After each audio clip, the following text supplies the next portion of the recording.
ॐ तत्पुरुषाय विद्महे महादेवाय धीमहि तन्नो रुद्रः प्रचोदयात्।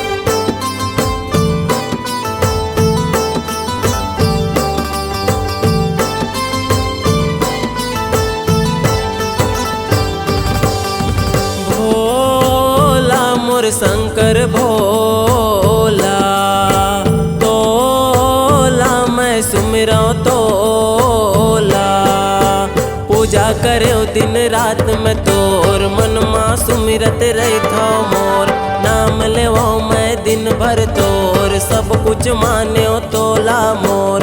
भोला मोर शंकर भोला तोला मैं सुमिरो तोला।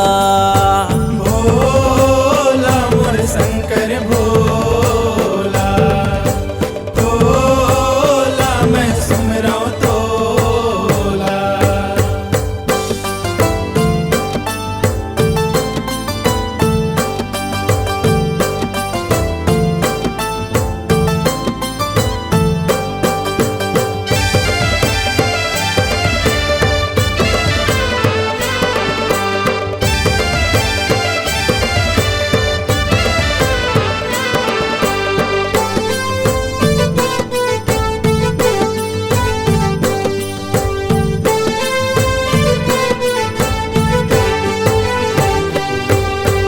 महाकाल आदि देव शंकर रुद्र नीलकंठ गंगाधर,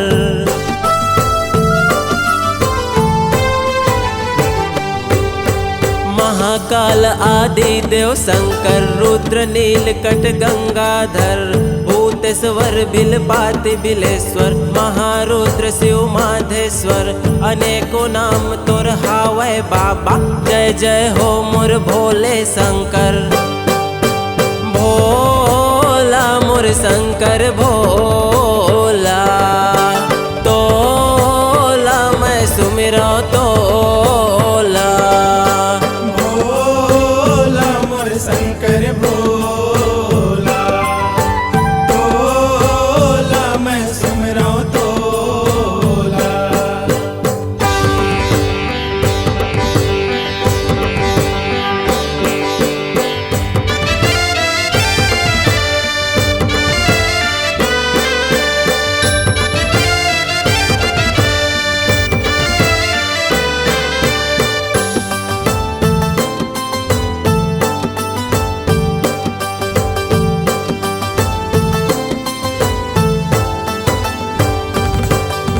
गंगा जल दूध घी और चंदन पंचामृत माँ तोला नहाहूँ,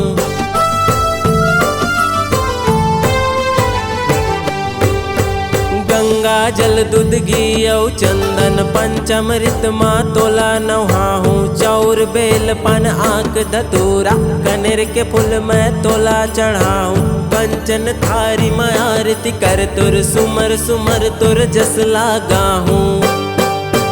भोला मोर शंकर भोला तोला मैं सुमिरो तोला। भोला मोर शंकर भोला तोला मैं सुमिरो तोला।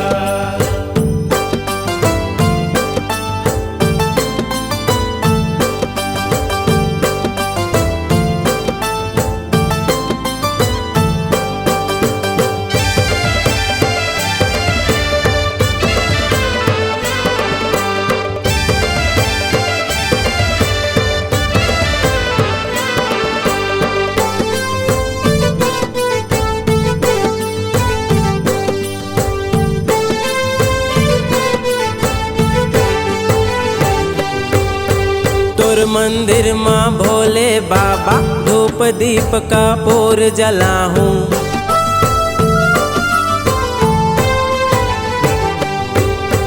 तोर मंदिर माँ भोले बाबा धूप दीप का पोर जलाऊं। तोर पूजा करके भोले बाबा नारियला मैं तोला चढ़ाऊं। तोर शरण माँ गिरा तू भोला आशीर्वाद दे देते मोला। भोला मोर शंकर भोला